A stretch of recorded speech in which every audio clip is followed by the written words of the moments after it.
everybody, this is Amanda's Booktopia, and this is Amanda, obviously. And if you are new here, welcome. If not, welcome back. And I am very sorry this is very, very late. I was hoping to have my April TBR posted already. I was trying something new that I was hoping would work out.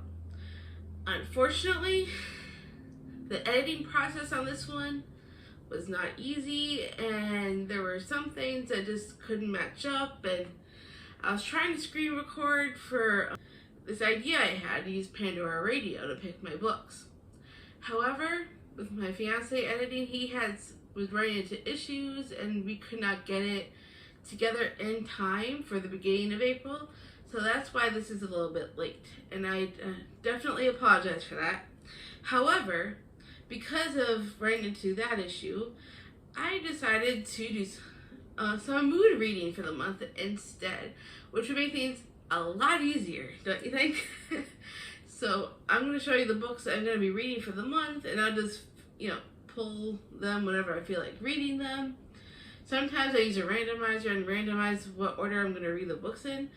This time, I'm not doing that. I'm just going to randomly pull whenever I feel like it. Well, we're going to roll with it and see how that goes. So I'll show you some of the books I'm going to be mood reading for the month. The first one I'm actually nearly done with, which is Cricket Kingdom by Leigh Bardugo. I am currently on page 421, and there's a total of 536 pages. So we are getting close to the end on this one, and I am very, very excited.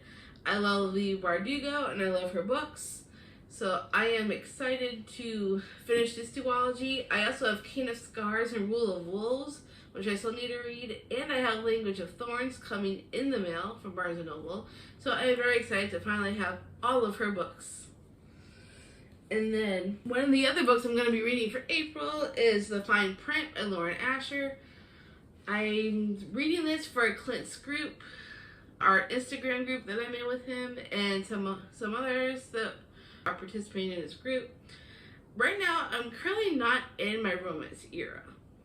I'm kind of gravitating away from romance right now. However, I did decide to pick this up for a couple of reasons.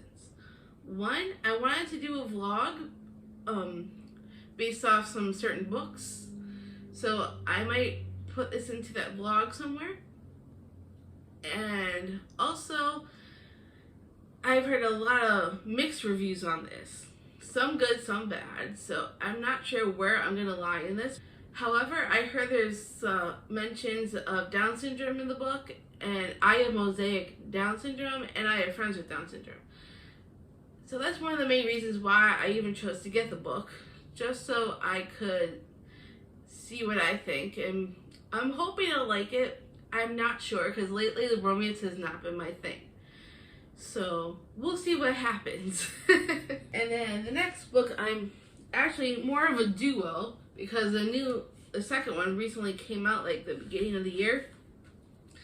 And that's for Ninth House by Leigh Bardugo. And I also have Hell Bent by Leigh Bardugo. So I'm going to be reading both of these. I'm buddy reading with some people from Clint's group, and we all decided that we'd read these in April. So at some point, I'm very excited to get to Ninth House and Hell Bent. I'll probably end up reading these after I finish Cricket Kingdom, because I'm on a Leigh Bardugo binge, and I just want to read them all. I want to be able to say that I've read every single one of her books. So we are slowly but surely getting there. And then the next book I am reading for April is actually a buddy read with Completely Melanie. The book buddy of the month gets to choose the buddy read, and from her coffee patrons, there's the wine tier level, and the people from the wine tier level get to choose them. I am currently at that wine tier in her coffee patrons, so I was a book buddy of the month for April, and I got to choose the book. So I am very excited. So a bunch of us got this book, and I decided why don't we all just read it together. So that is Going Dark by Melissa De La Cruz. From what I know of it, this girl named Amelia Ashley is like a huge social media person, and she goes missing. And then another girl goes missing as well. And so they're trying to find out what happened to these girls, Amelia and the other girl that went missing. So I'm really into my thriller genres right now because I am loving thrillers. I just read Local Woman Missing by Mary Kubica last month, and it is currently my identity, one of my top favorite thrillers of all time. I'm in love with thrillers right now, so I decided another thriller would be very fun as a buddy read. So I am super, super, super excited. I will be reading this in the month of April. Cannot wait to get to it, and I will update you all on what I think of it. And the next book I'm going to be reading is for Buzzwordathon by Kayla from Books and Lala. She does this year-long thing where she picks like a prompt for each month of the year, and for each month is a different prompt. It's not always the same one, so she tries to mix it up and make them different. And so for April, the prompt is to read a book with a title with an emotion in the title. And for that reason is why I chose to read this one, because I love the series. That is Desperation in Death by J.D. Robb. J.D. Robb is also Nora Roberts, which is her main name. However, she also writes this In Death series with this pen name under J.D. Robb. And there's like so many books in the series. There's like 56, 57. Yeah, she's constantly writing new books for this series. So she's an auto-buy author for me. And I will buy anything she writes, including this series, and any new book she puts under her normal name, Nora Roberts. So I am very excited to read this book. And for those who don't know what it's about this cop named Eve Dallas. She moves up in the ranks throughout the series, and then she solves crimes, and then there's a love interest, and she has all kinds of friends, and she, in each book she solves a new crime, and then there's all these different characters that like kind of grow up in the series. Like we see more of them and how they evolve throughout the series, and it's a mystery futuristic type series. So it also takes place in the future. So like 2030, 2045, 2060, like way in the future. So they have ways of solving crimes that we don't have currently, which I think is fascinating. I love reading things like that. So I am very excited to read this for the month of April. And then the last book I am reading for April is for one of Completely Melanie does TBR knockout prompts.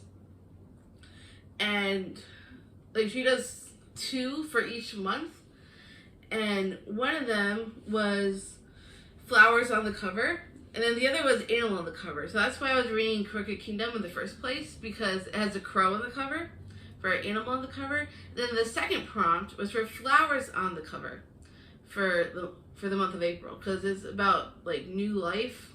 Because she does themes for each month, and then based off the theme, she does 2 prompts, and then you pick 2 separate books. You don't want to pick the same book for both, because you're trying to knock out your books that you have on your shelves.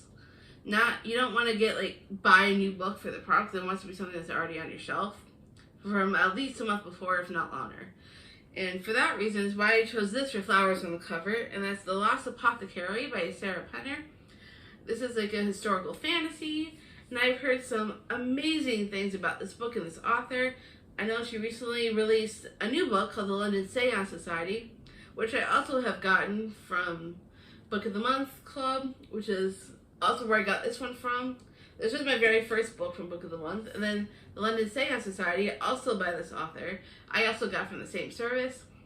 And that one sounded really good too, which is why I picked up that. But this is the one with the flowers on the cover, so I'm going to be using this for that prompt for the month of April. And I am very excited for all of that. And that's all the books that I am for sure going to be reading in April. If I manage to finish them all before the end of the month, I will probably try and maybe fit in some others if I decide I want to read any others. And, well, I have a lot of books on my shelf that I have not read, so it's a possibility I might be reading a few others. I'm hoping to fit in some horror possibly, because I recently got Darcy Coates' The Haunting of Lee Harker.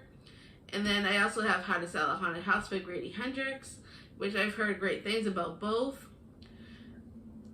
But I've also heard some mixed things about How to Sell a Haunted House, so we'll see how it goes. But I'm hoping to get back into the horror genre. So if I have time, and if I finish all these books before the end of the month, I'm going to try and fit those two in. And we will see how the month goes. And that's all I'm going to be reading for April. I am very sorry this was late. I'm hoping that it won't happen again. So I'd like to make sure everything is on time and ready to go. And thank you all for watching my April TBR. And I will see you all in the next video.